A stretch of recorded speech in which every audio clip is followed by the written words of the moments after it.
I love the word fair. I love hearing that from the Liberals today. That's just what I hear when I hear Liberals saying fair. I am going to be sharing my time with Kamloops, Thompson, Caribou. I'm honoured to speak on today on behalf of my constituents of Elgin, Middlesex, London regarding the proposed tax changes put forward and the request to extend the consultations on these proposed changes. I would like to thank this Liberal government for creating chaos on my community. Created by the Liberal government, not by anyone but this Liberal government. Members of this community, including renovators and home builders, farmers, physicians, family-run businesses, restaurants and accountants, made sure they took time away from their businesses to come to speak to me about these changes and how they will be negatively impacted. Today, I want to start with some of the highlights from my constituents. So I have only brought in about 8 of the letters, and hundreds of letters have come in. Lots and lots and lots of meetings in my time. So we have been doing these consultations, and I continue to have consultations going on. I'd like to begin with a letter from Mike from London. And Mike wrote, 3 years ago, I established a new business in London, investing significant resources in addition to working 60+ hours a week required to make my business successful. In March, we doubled our warehouse spaces and employee count doubled to 4, with us considering adding a 5th person this fall. I question why I'm doing this based on the new tax path the federal government is planning to implement. The returns available to small businesses are not just balanced with the risk faced every day. Jim from St. Thomas is also a well-respected accountant who immediately started reviewing these changes. It wasn't us, it was someone who has worked in this field for 35 years who then wrote to me the following, and I'd like to share this. We continue to feel that income sprinkling issue is way out of line and potentially just plain wrong in every sense of the word. If you can't share your family business income and future gains with a child rearing, non-participating, or any partially participating spouse. For example, if the doctor's spouse who runs the office and may or may not be a nurse eligible for equal compensation to the doctor in the future. I like to be there with the CRA field auditor says that they just don't happen to see it. And what about the farmer's wife, or the farmer's spouse, I should say? We're also assuming the new reasonable rules in the Act will override the old administrative policy of the CRA that any owner-manager salary bonus is reasonable. So if dividends paid have to represent a reasonable return, then we are unclear of how to distribute income from a company, whether it will be the wage or dividend.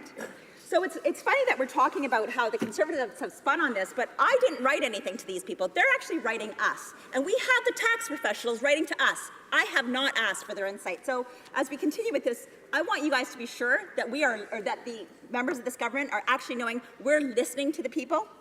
I would like to share 3 paragraphs as I did with him. And Hetty, she's another small business owner.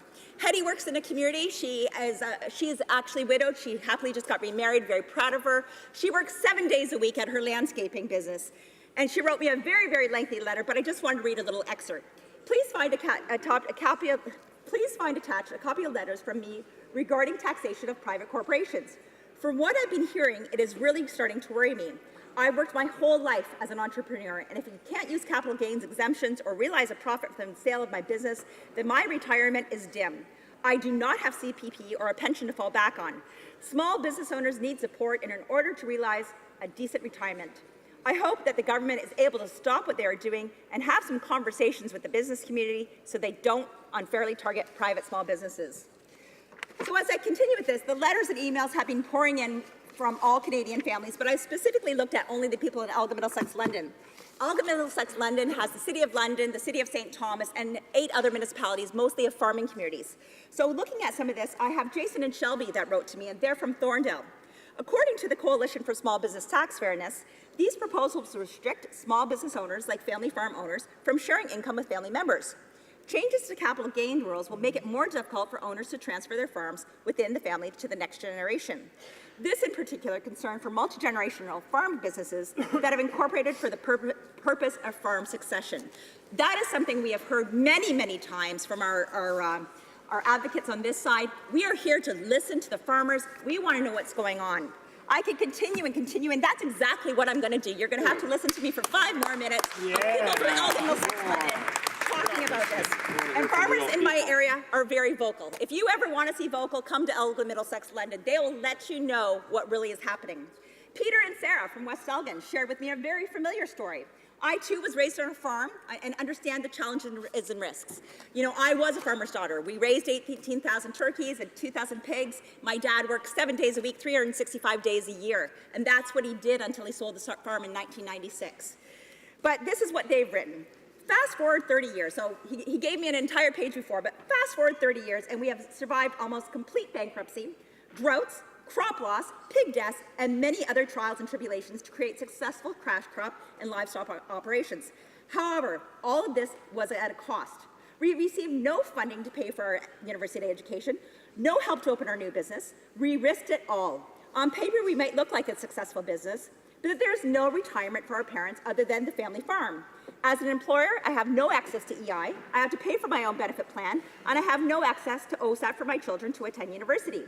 I have no help other than my own blood, sweat, and tears, poured in 365 days a year and multiple hours a day, because that's what it takes to raise livestock. I risked marrying a city girl only to have discovered that pigs get shipped out on Christmas Day and that chores need to be done and you just can't take 4 or 5 days off in a row. So continue with this. I've got Peter's letter, now I have Linda. And Linda's a great lady from the City of London, and she's written to me, I thought it might be helpful to provide a more personal response to the proposed tax amendments. The amendments are premised on the idea that small business owners are wealthy. To the contrary, many business owners are middle class, the same group of people that this government seems to want to prioritize. I think that speaks for itself. Middle class saying, hey, you're not helping us, government. Finally, I'd like to move on to Dan. Dan is within our own community a very well-respected financial planner. He also does insurance, but he's a guy that he studies this. He hasn't been told by myself or any other member of the Conservative Party. We're talking about an academic studying this information and breaking it down. So before you continue to say it's a Conservative spin, this is what Dan, a very well-respected person in my community, has written. And these are the first top 6 he has.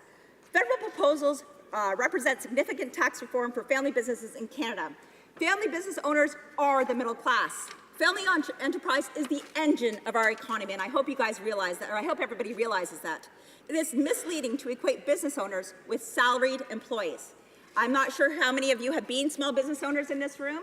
I have been. I have worked many, many times for $0, and I can tell you at the end of the day, regardless, I make sure that the employees go home with a paycheck, and I can sit there and try to figure out what we're going to do. That is just the life of a small business owner. Proposed new rules introduce more complexity and uncertainty. We have heard that time and time again.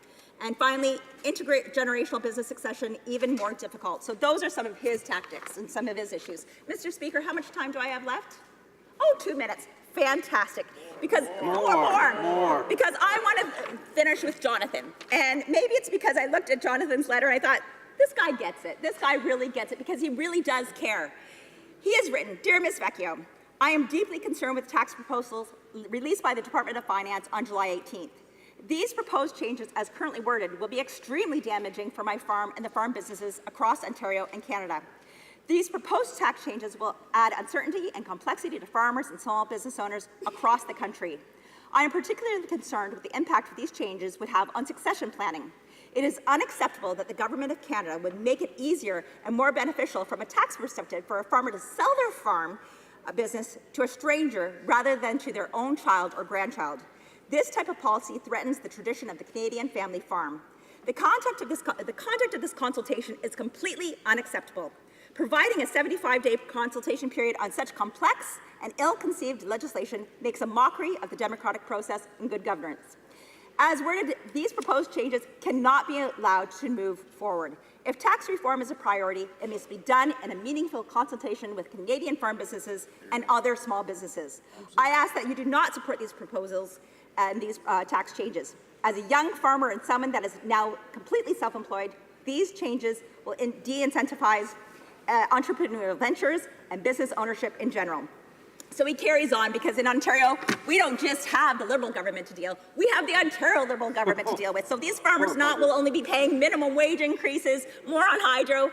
I really don't know how they're doing it. So basically at the end of the day, I'm just urging, all we're asking for today is more time for consultations. You could say the process is over, this government can say the process is over, but if it's over, why do I continue to get loads and loads of calls? Many people still wanting to meet with us. Because the people just found out on July 18th that you're proposing this. Dead summer. People are busy doing things. Maybe they're doing Canada 150 celebrations like myself. But we have not given the proper opportunities for Canadians to speak. And I think what the government has done here has totally demobilized the faith in good Canadians. And I urge you, all you need to do is vote yes, that we will allow the consultations to proceed for the next couple months so that all Canadians can have their voices heard. Thank you very much. Questions and comments. The honourable member for Guelph. Thank you, Mr. Speaker, and thanks to the honourable member across the way for her interventions today. As a former small business owner myself and president of the Guelph Chamber of Commerce, one thing I do know from the business standpoint is that we don't like uncertainty. And periods where we're consulting with Canadians, just by their nature, introduce uncertainty. So for the member opposite, the collaboration that we're working on with businesses will help us to move past the uncertainty and to look at beyond the hypotheticals that she's bringing forward today, to have some firm policy for us to discuss in the House. Would she not see that having firm policies versus hypotheticals would be more beneficial for our business community? Honourable member for Elgin, Middlesex, London. Well, I thank the member, and I know that he did work at the Chamber of Commerce, and so it's very surprising that he actually is not listening to the people who would be the members of the Chamber of Commerce. We've seen 99% of Canadians who are members of the Chamber vote against this, so it's interesting that he is not one of those. Thank you. 1%. Questions and comments. The honourable member for South Okanagan, West Kootenay.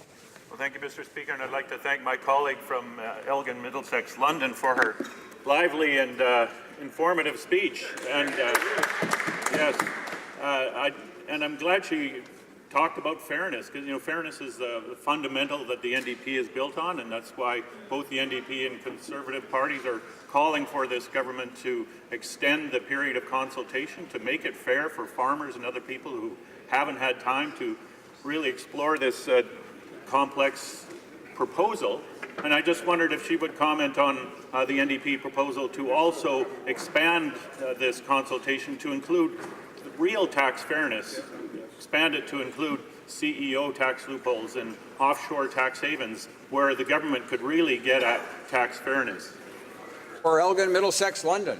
Well, I'd really like to thank the member. I think that we've seen during question period many times that we are finding those loopholes every day. We've been asking about Morneau Chappelle. We've been, and the member from Carleton has done an excellent job. There are continuing to be loopholes that are not going to affect the people that we're talking about on Bay Street.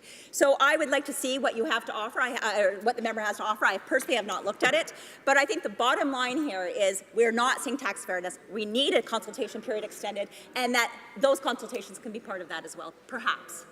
Questions and comments. The honourable member for Sherwood Park, Fort Saskatchewan.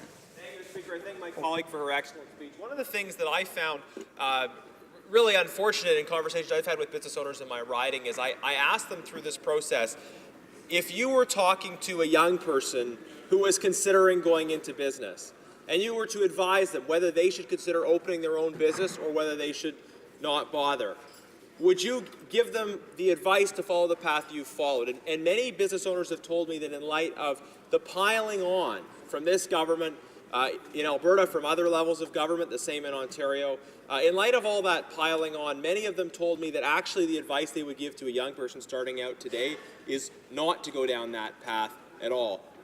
That's really unfortunate. I wonder if the member could comment if she's hearing the same thing and how we should be responding to that. Honourable member for Elgin, Middlesex, London. From small business owners. We're hearing this also from the family physicians. Here in Ontario, we already have a shortage, and I have been speaking to a lot of people, and we're talking about patient care. We're talking about people trying to explore what they love to do, whether it's a small business, a coffee shop like I owned, or a doctor. And basically, every single person I've spoken to has indicated that they are questioning whether that's the path they should do. I spoke to a group in Winnipeg that said that they will be moving their head office to the United States so that they do not have to pay the taxes and running their business out of the United States, not Winnipeg. We know this is going to happen because this government is not listening. The consultations are abruptly stopped because they don't want to hear the truth. And as a small business owner myself, I can tell you it's really difficult. You have to work your butts off. And I welcome everybody to continue in the conversation.